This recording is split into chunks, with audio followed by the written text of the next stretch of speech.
Esther chapter 1. Now in the days of Ahasuerus, the Ahasuerus who reigned from India to Ethiopia over 127 provinces, in those days when King Ahasuerus sat on his royal throne in Susa, the citadel, in the 3rd year of his reign, he gave a feast for all his officials and servants, the army of Persia and Media, and the nobles and governors of the provinces were before him, while he showed the riches of his royal glory and the splendor and pomp of his greatness for many days, 180 days. And when these days were completed, the king gave for all the people present in Susa, the citadel, both great and small, a feast lasting for 7 days in the court of the garden of the king's palace. There were white cotton curtains and violet hangings fastened with cords of fine linen and purple to silver rods, and marble pillars, and also couches of gold and silver on a mosaic pavement of porphyry, marble, mother of pearl, and precious stones. Drinks were served in golden vessels, vessels of different kinds, and the royal wine was lavished according to the bounty of the king. And drinking was according to this edict. There is no compulsion, for the king had given orders to all the staff of his palace to do as each man desired. Queen Vashti also gave a feast for the women in the palace that belonged to King Ahasuerus. On the 7th day, when the heart of the king was merry with wine, he commanded Mehuman, Biztha, Harbona, Bigtha, and Abagtha, Zethar, and Carcas, the 7 eunuchs who served in the presence of King Ahasuerus, to bring Queen Vashti before the king with her royal crown, in order to show the peoples and the princes her beauty, for she was lovely to look at. But Queen Vashti refused to come at the king's command delivered by the eunuchs. At this the king became enraged, and his anger burned within him. Then the king said to the wise men who knew the times, for this was the king's procedure toward all who were versed in the law and judgment, the men next to him being Karshena, Shethar, Admatha, Tarshish, Meres, Marsena, and Memucan, the 7 princes of Persia and Media, who saw the king's face and sat first in the kingdom, according to the law, what is to be done to Queen Vashti, because she has not performed the command of King Ahasuerus, delivered by the eunuchs. Then Memucan said in the presence of the king and the officials, not only against the king has Queen Vashti done wrong, but also against all the officials and all the peoples who are in all the provinces of King Ahasuerus. For the queen's behavior will be made known to all women, causing them to look at their husbands with contempt, since they will say, King Ahasuerus commanded Queen Vashti to be brought before him, and she did not come. This very day the noble women of Persia and Media, who have heard of the queen's behavior, will say the same to all the king's officials, and there will be contempt and wrath in plenty. If it please the king, let a royal order go out from him, and let it be written among the laws of the Persians and the Medes, so that it may not be repealed, that Vashti is never again to come before King Ahasuerus, and let the king give her royal position to another who is better than she. So when the decree made by the king is proclaimed throughout all his kingdom, for it is vast, all women will give honor to their husbands, high and low alike.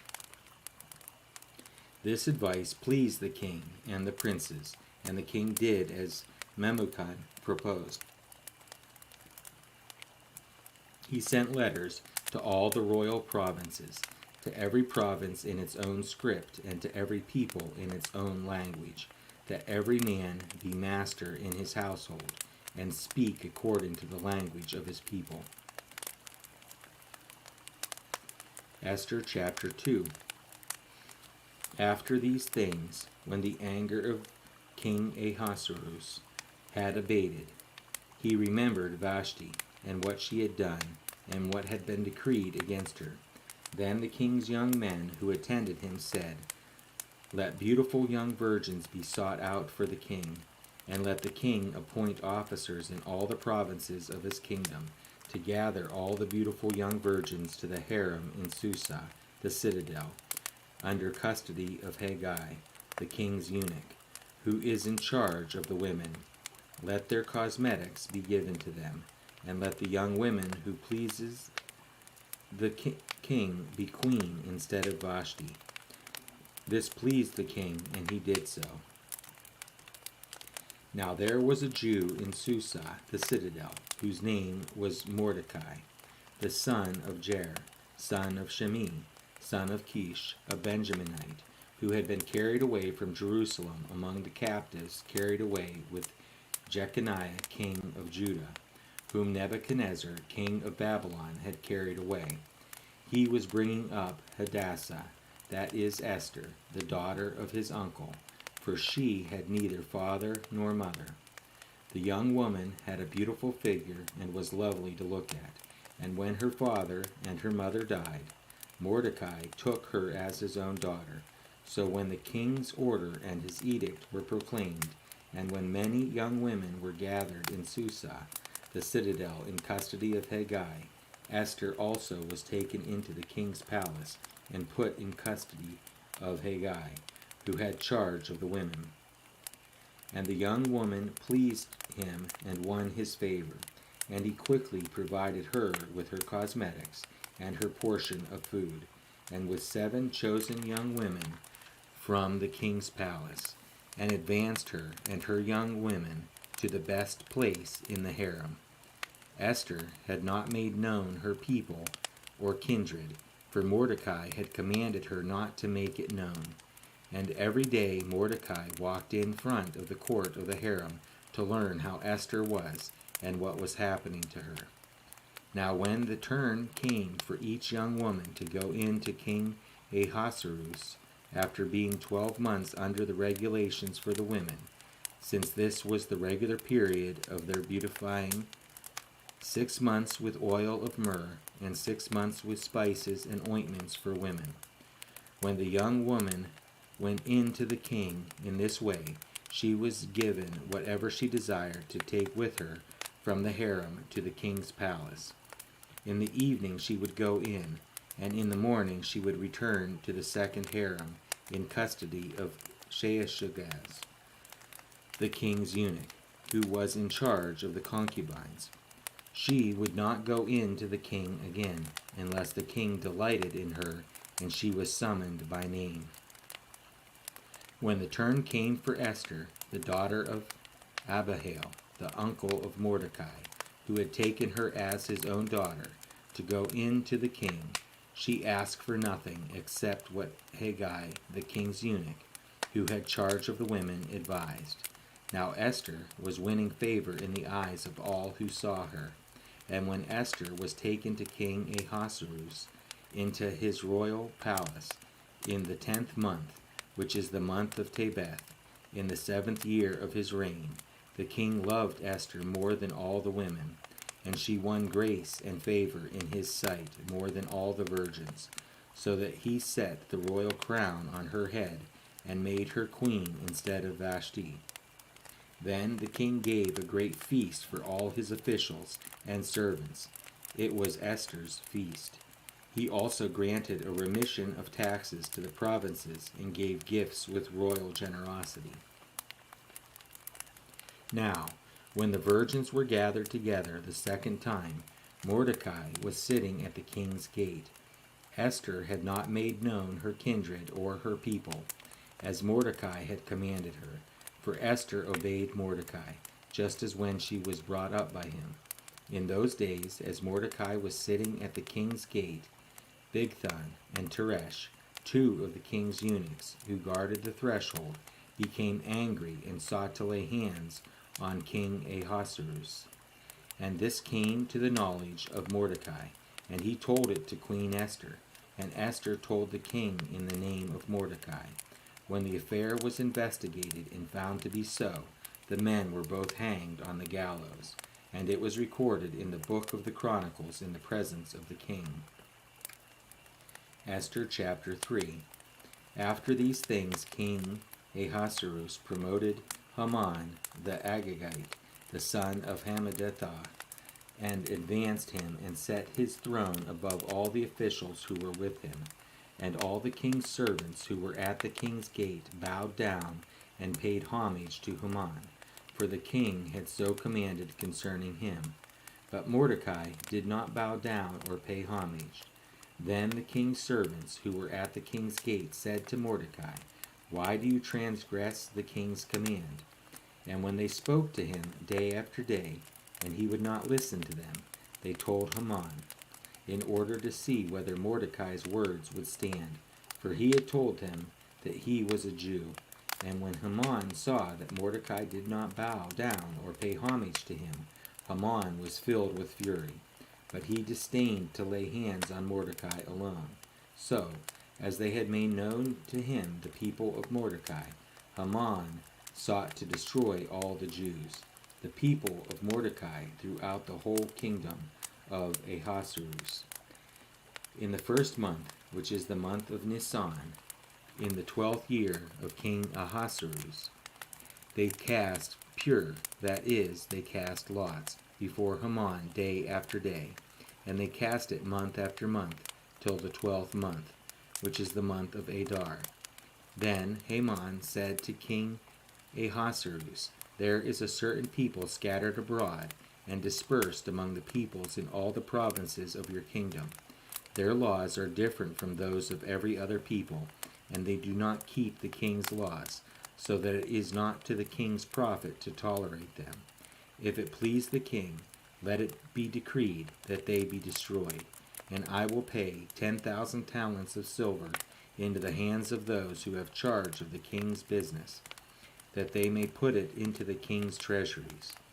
So the king took his signet ring from his hand and gave it to Haman the Agagite, the son of Hammedatha, the enemy of the Jews. And the king said to Haman, "The money is given to you, the people also, to do with them as it seems good to you." Then the king's scribes were summoned on the 13th day of the first month, and an edict according to all that Haman commanded was written to the king's satraps, and to the governors over all the provinces, and to the officials of all the peoples, to every province in its own script, and every people in its own language. It was written in the name of King Ahasuerus, and sealed with the king's signet ring. Letters were sent by couriers to all the king's provinces, with instruction to destroy, to kill, and to annihilate all Jews, young and old, women and children, in one day, the 13th day of the 12th month, which is the month of Adar, and to plunder their goods. A copy of the document was to be issued as a decree in every province by proclamation to all the peoples to be ready for that day. The couriers went out hurriedly by order of the king, and the decree was issued in Susa, the citadel. And the king and Haman sat down to drink, but the city of Susa was thrown into confusion. Esther chapter 4. When Mordecai learned all that had been done, Mordecai tore his clothes and put on sackcloth and ashes, and went out into the midst of the city, and he cried out with a loud and bitter cry.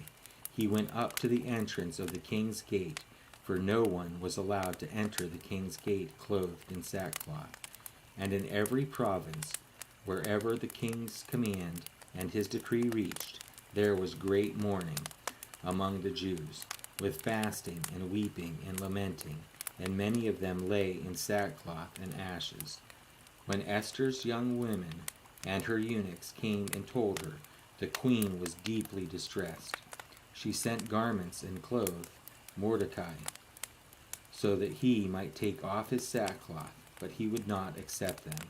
Then Esther called for Hathach, one of the king's eunuchs, who had been appointed to attend her, and ordered him to go to Mordecai to learn what this was and why it was. Hathach went out to Mordecai in the open square of the city in front of the king's gate, and Mordecai told him all that had happened to him, and the exact sum of money that Haman had promised to pay into the king's treasuries for the destruction of the Jews. Mordecai also gave him a copy of the written decree issued in Susa for their destruction, that he might show it to Esther and explain it to her, and command her to go to the king to beg his favor and plead with him on behalf of her people. And Hathach went and told Esther what Mordecai had said. Then Esther spoke to Hathach and commanded him to go to Mordecai and say, "All king's servants and the peoples of the king's provinces know that if any man or woman goes to the king inside the inner court without being called, there is but one law, to be put to death, except the one to whom the king holds out the golden scepter, so that he may live. But as for me, I have not been called to come in to the king these 30 days. And they told Mordecai what Esther had said. Then Mordecai told them to reply to Esther, "Do not think to yourself that in the king's palace you will escape any more than all the other Jews. For if you keep silent at this time, relief and deliverance will rise for the Jews from another place, but you and your father's house will perish. And who knows whether you have not come to the kingdom for such a time as this?"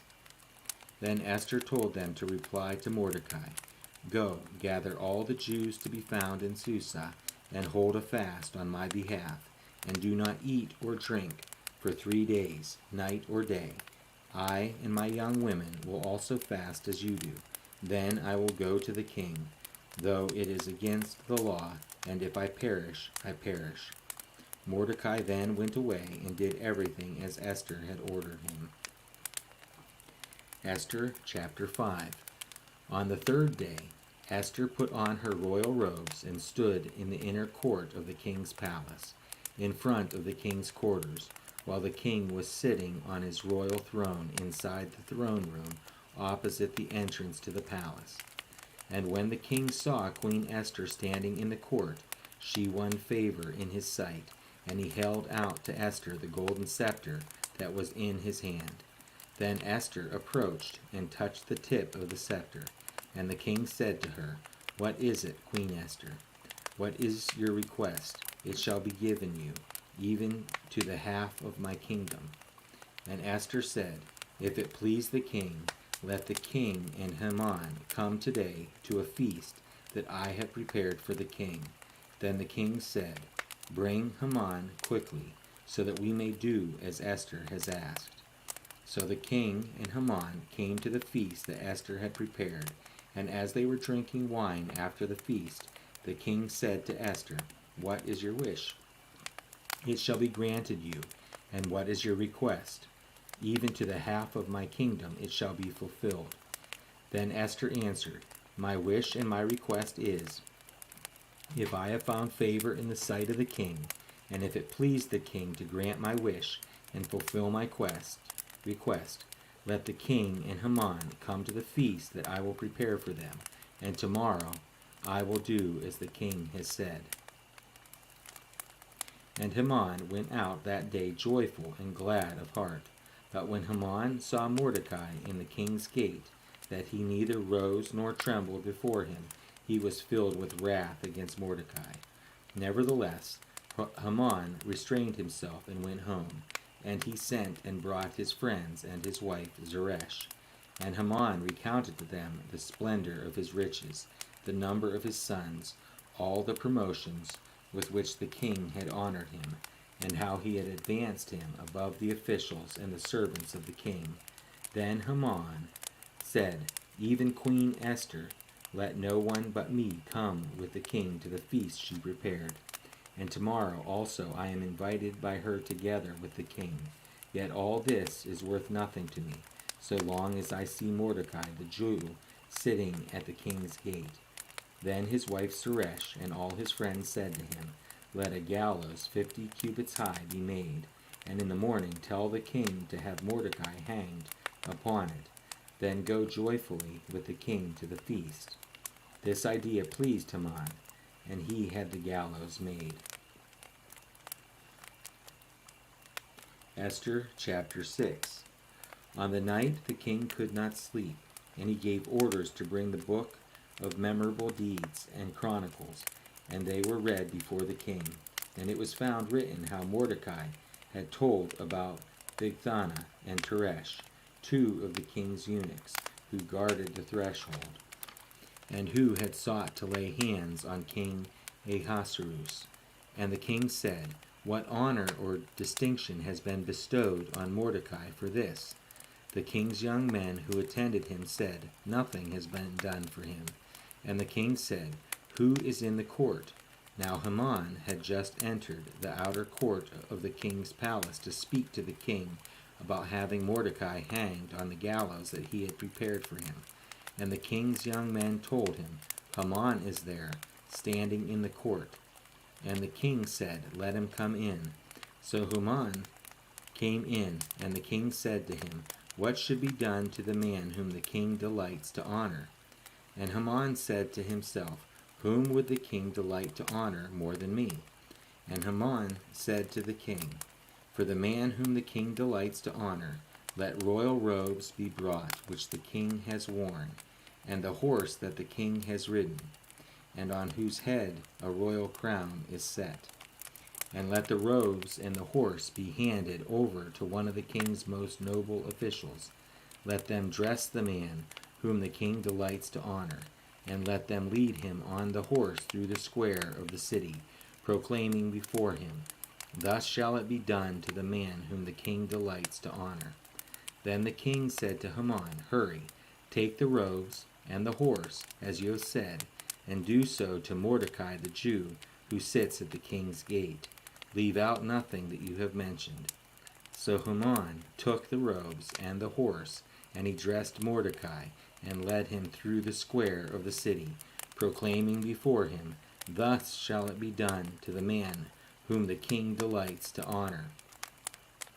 Then Mordecai returned to the king's gate, but Haman hurried to his house, mourning, and with his head covered. And Haman told his wife Zeresh and all his friends everything that had happened to him. Then his wise men and his wife Zeresh said to him, If Mordecai, before whom you have begun to fall, is of the Jewish people, you will not overcome him, but will surely fall before him. While they were yet talking with him, the king's eunuchs arrived and hurried to bring Haman to the feast that Esther had prepared. Esther chapter 7. So the king and Haman went in to feast with Queen Esther, and on the second day, as they were drinking wine after the feast, the king again said to Esther, What is your wish, Queen Esther? It shall be granted to you. And what is your request? Even to the half of my kingdom it shall be fulfilled.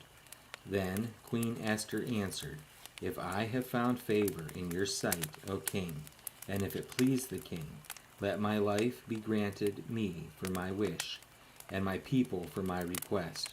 For we have been sold, I and my people, to be destroyed, to be killed, and to be annihilated. If we had been sold merely as slaves, men and women, I would have been silent. But for our affliction is not to be compared with the loss to the king. Then King Ahasuerus said to the queen Esther, Who is he, and where is he? Who has dared to do this? And Esther said, A foe and enemy, this wicked Haman. Then Haman was terrified before the king and the queen. And the king arose in his wrath from the wine drinking, and went into the palace garden. But Haman stayed to beg for his life from Queen Esther, for he saw that harm was determined against him by the king. And the king returned from the palace garden to the place where they were drinking wine. as Haman was falling on the couch where Esther was.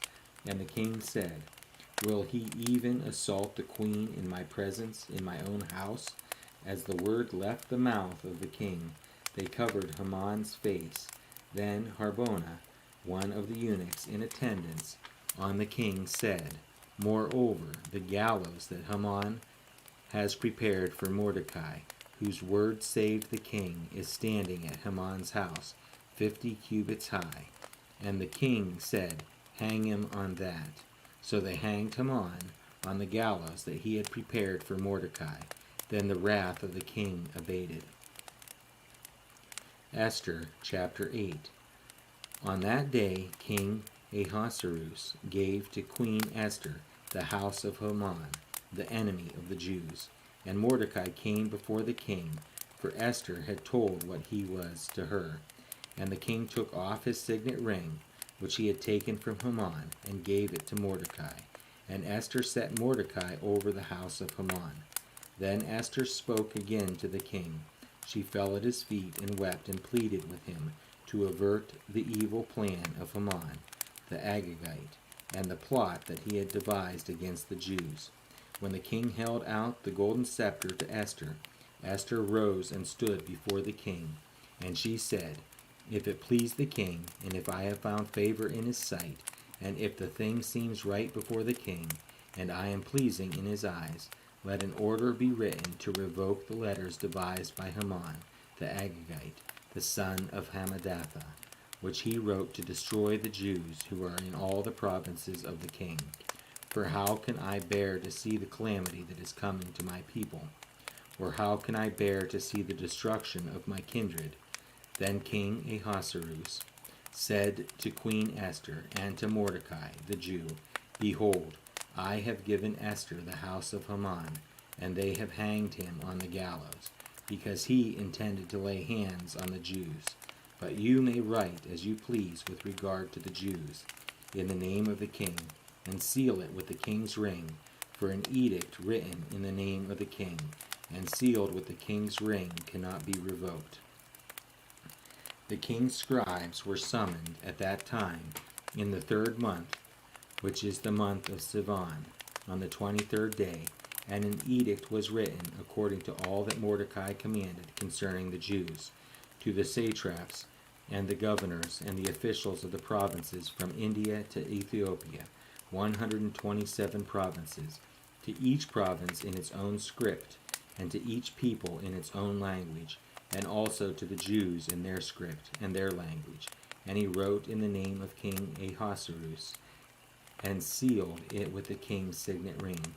Then he sent the letters by mounted couriers, riding on swift horses that were used in the king's service, bred from the royal stud, saying that the king allowed the Jews who were in every city to gather and defend their lives, to destroy, to kill, and to annihilate any armed force of any people or province that might attack them, children and women included, and to plunder their goods, on the one day throughout all the provinces of King Ahasuerus, on the 13th day of the 12th month, which is the month of Adar. A copy of what was written was to be issued as a decree in every province, being publicly displayed to all peoples, and the Jews were to be ready on that day to take vengeance on their enemies. So the couriers, mounted on their swift horses that were used in the king's service, rode out hurriedly, urged by the king's command, and the decree was issued in Susa, the citadel. Then Mordecai went out from the presence of the king in royal robes of blue and white, with a great golden crown and a robe of fine linen and purple, and the city of Susa shouted and rejoiced. The Jews had light and gladness and joy and honor. And in every province and in every city, wherever the king's command and his edict reached, there was gladness and joy among the Jews, a feast and a holiday. And many from the peoples of the country declared themselves Jews, for fear of the Jews had fallen on them. Esther chapter 9. Now, in the 12th month, which is the month of Adar, on the 13th day of the same, when the king's command and edict were about to be carried out, on the very day when the enemies of the Jews hoped to gain the mastery over them, the reverse occurred. The Jews gained mastery over those who hated them. The Jews gathered in their cities throughout all the provinces of King Ahasuerus to lay hands on those who sought their harm, and no one could stand against them, for the fear of them had fallen on all the peoples. All the officials of the provinces, and the satraps, and the governors, and the royal agents also helped the Jews, for the fear of Mordecai had fallen on them. For Mordecai was great in the king's house, and his fame spread throughout all the provinces. For the man Mordecai grew more and more powerful. The Jews struck all their enemies with the sword, killing and destroying them, and did as they pleased to those who hated them.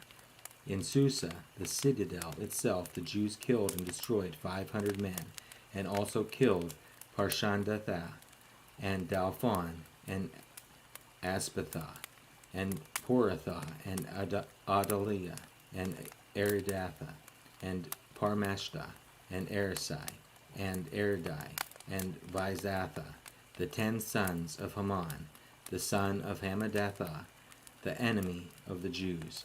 But they laid no hand on the plunder. That very day the number of those killed in Susa, the citadel, was reported to the king, and the king said to Queen Esther, in Susa, the citadel, the Jews have killed and destroyed 500 men, and also 10 sons of Haman. What then have they done in the rest of the king's provinces? Now what is your wish? It shall be granted you. And what further is your request? It shall be fulfilled. And Esther said, If it please the king, let the Jews who are in Susa be allowed tomorrow also to do according to this day's edict, and let the 10 sons of Haman be hanged on the gallows. So the king commanded this to be done. A decree was issued in Susa, and the 10 sons of Haman were hanged. The Jews who were in Susa gathered also on the 14th day of the month of Adar, and they killed 300 men in Susa, but they laid no hands on the plunder. Now the rest of the Jews who were in the king's provinces also gathered to defend their lives, and got relief from their enemies, and killed 75,000 of those who hated them, but they laid no hands on the plunder. This was on the 13th day of the month of Adar, and on the 14th day they rested and made that a day of feasting and gladness. But the Jews who were in Susa gathered on the 13th day and on the 14th, and rested on the 15th day, making that a day of feasting and gladness. Therefore the Jews of the villages who live in the royal towns hold the 14th day of the month of Adar as a day for gladness and feasting, as a holiday, and as a day on which they send gifts of food to one another. And Mordecai recorded these things and sent letters to all the Jews who were in all the provinces of King Ahasuerus, both near and far, obliging them to keep the 14th day of the month Adar, and also the 15th day of the same year by year, as the days on which the Jews got relief from their enemies, and as the month that had been turned for them from sorrow into gladness, and from mourning into a holiday, that they should make them days of feasting and gladness, days for sending gifts of food to one another and gifts to the poor. So the Jews accepted what they had started to do, and what Mordecai had written to them. For Haman the Agagite, the son of Hammedatha, the enemy of all the Jews, had plotted against the Jews to destroy them, and had cast pur, that is, cast lots, to crush and to destroy them. But when it came before the king, he gave orders in writing that his evil plan that he had devised against the Jews should return on his own head, and that he and his sons should be hanged on the gallows. Therefore they called these days Purim, after the term pure.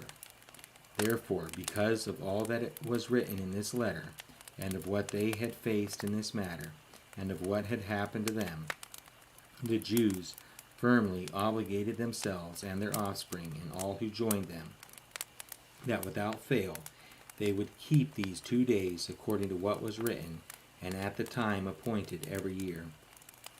that these days should be remembered and kept throughout every generation, in every clan, province, and city, and that these days of Purim should never fall into disuse among the Jews, nor should the commemoration of these days cease among their descendants. Then Queen Esther, the daughter of Abihail, and Mordecai the Jew gave full written authority, confirming this second letter about Purim. Letters were sent to all the Jews to the 127 provinces of the kingdom of Ahasuerus in words of peace and truth, that these days of Purim should be observed at their appointed seasons, as Mordecai the Jew and Queen Esther obligated them, and as they obligated themselves and their offspring, with regard to their fasts and their lamenting. The command of Esther confirmed these practices of Purim, and it was recorded in writing. Esther chapter 10. King Ahasuerus imposed tax on the land and on the coastlands of the sea, and all the acts of his power and might, and the full account of the high honor of Mordecai, to which the king advanced him, are they not written in the book of the chronicles of the kings of Media and Persia? For Mordecai the Jew was second in rank to King Ahasuerus, and he was great among the Jews, and popular with the multitude of his brothers, for he sought the welfare of his people, and spoke peace to all his people.